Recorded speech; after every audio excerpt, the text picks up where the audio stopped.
बहुत पुराने समय की बात है। एक गांव में एक भले आदमी गंगाराम का देहांत हो गया था।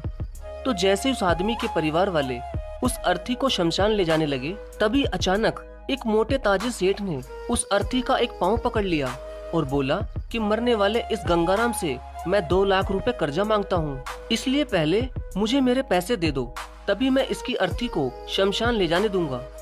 अब तमाम लोग तमाशा देख रहे थे।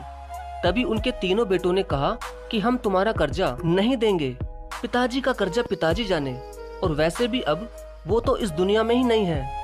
अगर तुम्हें इनकी अर्थी ले जानी है तो ले जाओ। ये सुनकर पूरा गांव गंगाराम के तीनों बेटों पर थू थू कर रहा था। अब गंगाराम के तीनों बेटे उस कर्जे को देने से पीछे हट गए। तभी गंगाराम के भाइयों ने भी कह दिया कि जब बेटे कर्जा नहीं दे सकते तो हम क्यों किसी का कर्जा भरें। अब गंगाराम की अर्थी को वहाँ रुके हुए बहुत देर हो गई थी। तभी ये बात गंगाराम की इकलौती बेटी तक पहुँच गई, तो वो भागी भागी अपने पिताजी की अर्थी तक पहुँची। तभी उसने देखा कि उसके पिता की अर्थी का एक पाँव किसी बड़े सेठ ने पकड़ रखा था। ये देखते ही उसने आंखों में आंसू लिए, अपना सारा जेवर और जितने भी पैसे उसके पास थे वो उसे दे दिए, और फिर उस सेठ के आगे हाथ जोड़ते हुए ये कहा कि सेठ, अगर ये सब जेवर बेचकर भी आपका कर्जा पूरा ना हो पाए तो मैं खुद आपका सारा कर्जा चुकाऊंगी, मगर इस समय मेरे पिताजी की अंतिम यात्रा को मत रोको।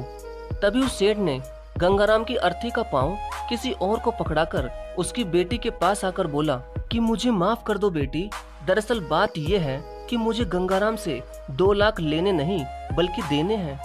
गंगाराम ने 3 साल पहले मेरी कुछ मजबूरी पड़ने पर अपनी एक जमीन बेचकर मुझे ये 2 लाख रुपए दिए थे, और वो तो इतना भला आदमी था कि मुझसे 1 रुपया भी ब्याज नहीं लिया।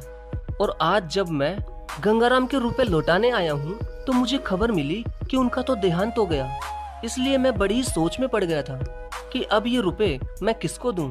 इसलिए मैंने ये खेल खेला ताकि गंगाराम जी के ये 2 लाख रुपए घर के एक ऐसे सदस्य के पास जाएं जो वाकई में उनको प्यार और उनकी इज्जत करता हो। और बेटी, आज तुमने ये साबित कर दिया कि अपने माँ बाप को एक बेटे से बहुत ज्यादा एक बेटी ही प्यार करती है।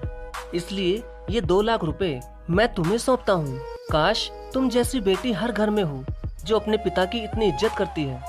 ये सब देखकर गंगाराम के बेटे और भाई का सिर शर्म से नीचे झुक गया।